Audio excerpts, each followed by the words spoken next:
সংবাদ সংগ্রহের জন্য ফিলিস্তিনের গাজা উপত্যকায় প্রবেশের অনুমতি চেয়ে ইসরায়েলি সরকারের কাছে খোলা চিঠিতে স্বাক্ষর করেছে ৬৪টি বৈশ্বিক সংবাদ মাধ্যম।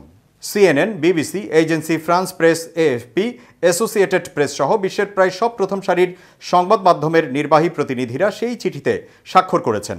বৃহস্পতিবার চিঠিটি প্রকাশ করেছে সাংবাদিকদের সুরক্ষা ও অধিকার আদায় বিষয়ক বৈশ্বিক সংস্থা কমিটি টু প্রোটেক্ট জার্নালিস্ট। সেখানে বলা হয়েছে, আমরা এই চিঠিতে স্বাক্ষরকারী বিভিন্ন সংবাদ সংস্থা ইসরায়েলি কর্তৃপক্ষ বরাবর এই আহ্বান জানাচ্ছি যে গাজায় আন্তর্জাতিক সংবাদ মাধ্যমের প্রবেশ রোধ করতে যেসব বিধিনিষেধ জারি হয়েছে সেগুলো যত শিগগির সম্ভব তুলে নিন এবং সংবাদ সংগ্রহের জন্য আন্তর্জাতিক সংবাদ সংস্থাগুলোর কর্মীদের প্রবেশ করতে দিন। ২০২৩ সালের ৭ অক্টোবর ইসরায়েলের ভূখণ্ডে গাজা উপত্যকা নিয়ন্ত্রণকারী গোষ্ঠী হামাসের যোদ্ধারা অতর্কিত হামলা চালানোর পর ওই দিন থেকেই গাজায় অভিযান শুরু করে ইসরায়েলের প্রতিরক্ষা বাহিনী আইডিএফ, যা এখনও চলছে। ভয়াবহ সেই অভিযানের ৯ মাসে কার্যত ধ্বংসস্তূপে পরিণত হয়েছে গাজা। নিহত হয়েছেন ৩৮,০০০-এরও বেশি মানুষ, আহতের সংখ্যা ছাড়িয়েছে ৮০,০০০।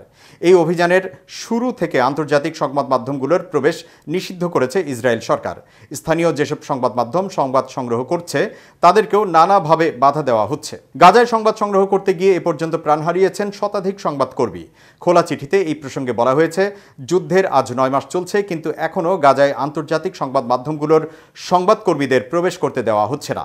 বিদেশি সাংবাদিকদের প্রবেশ নিষেধাজ্ঞা জারি থাকায় যুদ্ধের সংবাদ সংগ্রহে নিয়োজিত স্থানীয় সাংবাদিকদের ওপর অসম্ভব চাপ পড়ছে। এই চাপ পুরোপুরি অযৌক্তিক এবং অগ্রহণযোগ্য।